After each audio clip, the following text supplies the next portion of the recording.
my friend! Marian here. So, after SM Bacolod, nag-ano po tayo, Robinson's Place in Bacolod po. So, yan. Meron din pong book sale in Robinson's Place in Bacolod. So, Visayas po yan.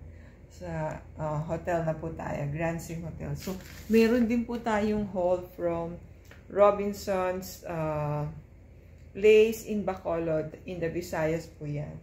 Spiritual Menopause. Ayan. May Miss 50-50s 10 Spiritual Growth Pearls. So, yan. Spiritual book po. Yan. Yung nakuha natin sa SM Book Sale Bacolod is isang spiritual, isang marriage. So, yan. Marami na naman po tayong babasahin na book. Stay safe, everyone. Don't get tired of reading books. Ayan po. Marami tayong natututunan reading books. God bless you all. Thank you for watching. See you in our next video. Please subscribe to our channels. Support us to 1,000. Thank you, thank you. God bless you all. See you in our next video.